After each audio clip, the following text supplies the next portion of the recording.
Les amis, aujourd'hui, on va parler d'un sujet très très important que vous m'avez beaucoup demandé. Comment créer plus de succès et d'abondance dans sa vie? Je vais vous parler de ça parce que j'ai beaucoup étudié la chose ces dernières années.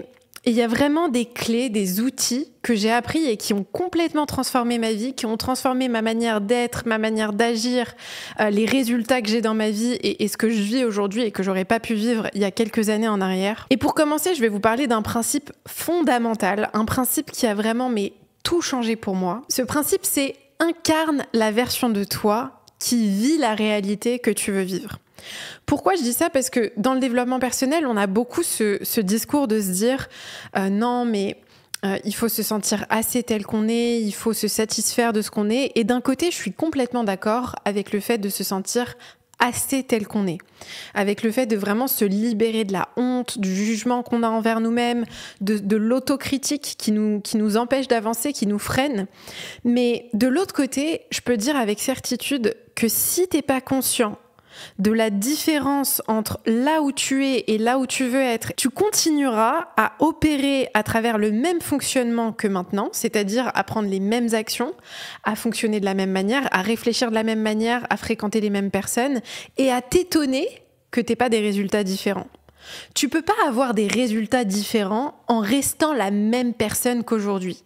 Si tu veux une vie différente, des résultats différents, il va falloir que tu agisses différemment. Il va falloir que tu comprennes que la personne que tu es aujourd'hui n'est pas adaptée à la réalité que tu veux créer demain.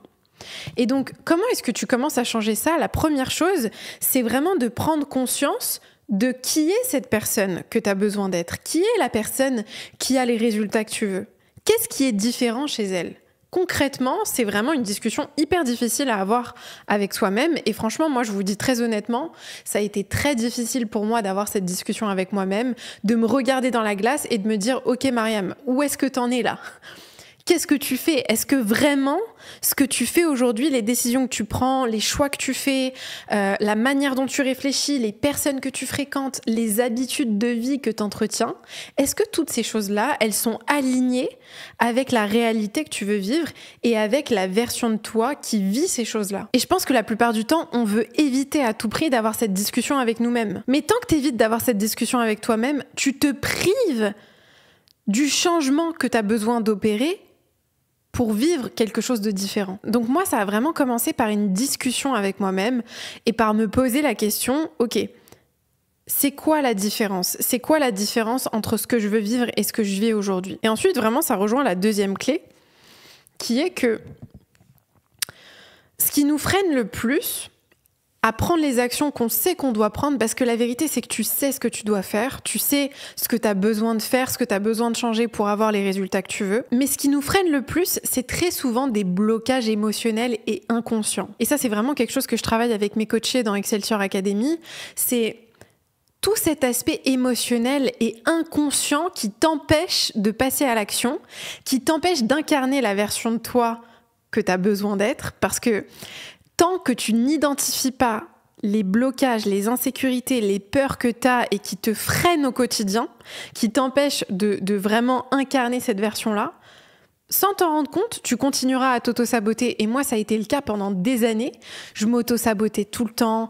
Je comprenais pas pourquoi j'arrivais pas à aller jusqu'au bout de ce que je faisais, au bout de ce que j'entreprenais, en fait. Je comprenais pas pourquoi j'arrivais pas à me montrer telle que je suis, à prendre les risques que je voulais prendre, à m'exposer, à prendre la parole, à prendre de la place, parce que je savais pertinemment que c'était ce que je voulais faire.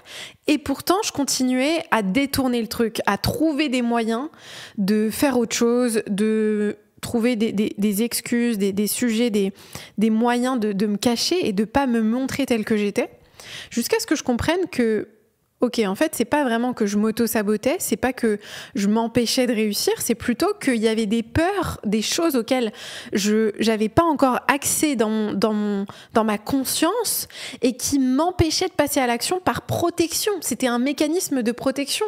En fait, ce que je faisais, c'est que j'essayais de me protéger de situations qui me faisaient peur et que je voulais éviter de vivre.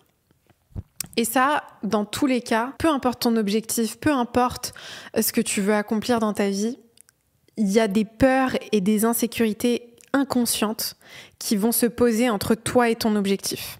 Et tant que tu n'arrives pas à identifier quelles sont ces peurs, quels sont ces schémas inconscients qui se rejouent, tu auras toujours du mal à t'en libérer parce que tu ne seras pas réellement conscient de ce qui se tient entre toi et ton objectif et ta mission.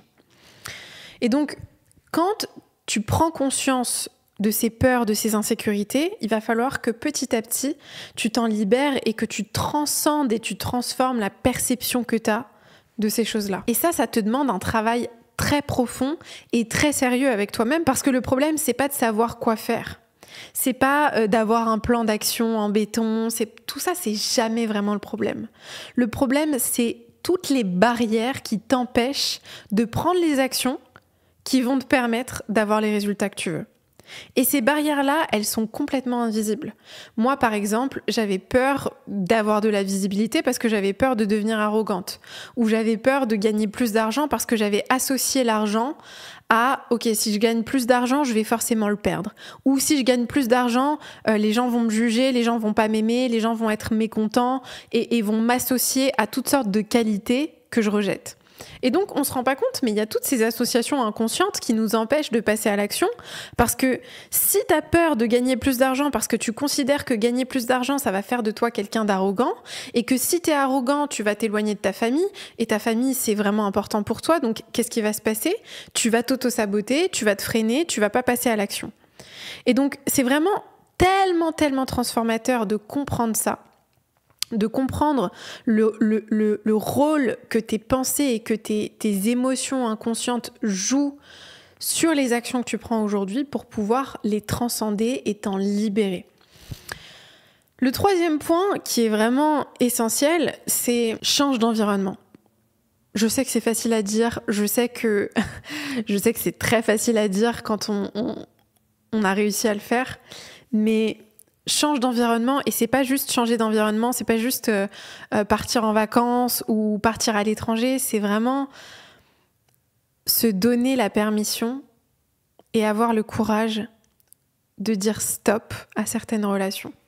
Parce que la vérité, les amis, c'est que les gens veulent que tu réussisses, mais jamais mieux qu'eux. Et surtout, les gens autour de toi, sans le vouloir, de manière très inconsciente, te projetteront toujours leurs propres insécurités, leurs propres peurs, leurs propres limitations. C'est ton rôle à toi d'identifier quelles sont les personnes qui te font grandir, quelles sont les personnes qui te donnent envie d'avoir plus d'expansion, plus de croissance, de te surpasser, de te dépasser, et les personnes qui te donnent envie de te contracter, qui te drainent, qui te prennent ton énergie, parce que on devient les personnes qu'on fréquente. On devient les personnes qu'on fréquente. Moi, je peux vous dire une chose vraiment très honnêtement. Depuis que je me suis lancée dans l'entrepreneuriat, depuis que je me suis lancée dans le coaching et sur les réseaux sociaux, j'ai fait un énorme tri. Un énorme tri.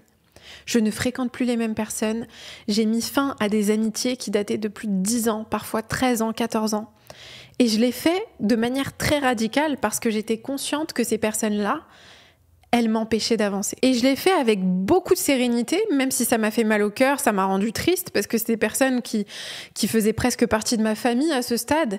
Mais je me suis rendu compte que ces personnes-là n'étaient pas du tout alignées avec la version de Mariam qui allait réussir, la version de Mariam qui vivait une réalité différente. Et c'est pour ça que le premier point dont je vous ai parlé, il est tellement important, parce que quand tu identifies qui est cette version de toi qui vit une réalité différente. Comment est-ce qu'elle pense ? Comment est-ce qu'elle se comporte ? Qui est-ce qu'elle fréquente ? C'est quoi la différence entre ce qu'elle vit dans sa réalité et ce que tu vis toi aujourd'hui ? Ça va être très fluide et très simple de prendre la décision de qui est-ce que tu continues de fréquenter et avec qui est-ce que tu arrêtes d'avoir une relation. Donc vraiment, ton environnement et tes fréquentations, c'est un des points les plus importants et les plus transformateurs qui va te permettre de réellement transcender et changer de vie et d'aller attirer plus d'abondance, plus de réussite, parce que le problème, c'est que les gens autour de nous, même s'ils cherchent pas à nous faire du mal, même si c'est pas conscient et intentionnel, ils vont sans cesse nous projeter leur système de croyance. Je suis sûre que là, il y a au moins une personne qui m'écoute et qui a des parents, des proches, des amis qui lui ont répété que gagner de l'argent, de toute façon, l'argent c'est mal, ou vouloir plus d'argent c'est pas bien, contente-toi de ce que t'as, etc. Ça veut pas dire que tu dois arrêter de parler à tes parents s'ils réfléchissent comme ça, pas du tout. Mais c'est important de prendre conscience des personnes que tu fréquentes le plus et de ce qu'elles te projettent. Parce que ces personnes-là, sans t'en rendre compte, même si, oui, t'es quelqu'un de fort, même si t'as un fort caractère, on est des êtres influençables. On est des êtres influençables et que tu le veuilles ou non, tu es influençable. Le seul pouvoir que t'as, c'est de décider qui est-ce qui va t'influencer. Et c'est là que tes fréquentations, elles ont de l'importance. Quand tu choisis qui tu fréquentes, tu choisis qui est-ce que tu vas laisser t'influencer. Et c'est pour ça qu'on dit que ton choix de partenaire, c'est le choix le plus important que tu fais dans ta vie. Parce que tu choisis consciemment ou inconsciemment d'ailleurs, qui est-ce qui va le plus influencer ta manière de penser, tes croyances, tes actions, ton estime de toi, ta confiance en toi, ton image de toi-même, la réalité que tu vas vivre. Donc, prends conscience de ça et commence à recalibrer ton environnement. Va vers des personnes qui vivent déjà ce que toi t'aimerais vivre. Va vers des personnes qui réfléchissent différemment, vers des personnes qui ont un état d'esprit totalement ouvert, vers des personnes qui réfléchissent de manière ouverte, qui considèrent que tout est possible, qui prennent soin d'elles, qui prennent soin de leur corps, qui prennent soin de leurs pensées, qui ont vraiment un état d'esprit et une manière de vivre qui t'inspire. Parce que si tu fréquentes des personnes au quotidien qui ne t'inspirent pas, évidemment que tu vas continuer à vivre la même vie qu'avant.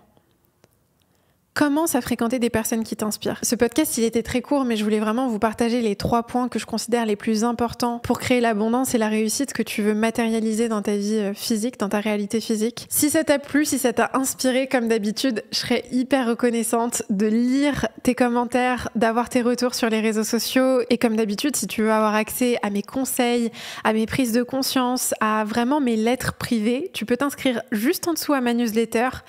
J'envoie des newsletters très régulièrement, vraiment pour partager mes pensées, mes réflexions. C'est un peu un journal intime à cœur ouvert que je partage avec vous, où je vous transmets des choses que je partage pas partout et que je considère vraiment importantes pour moi. Et si ça peut aider une seule personne, alors j'ai rempli ma mission. Je vous envoie plein d'amour et je vous retrouve au prochain épisode.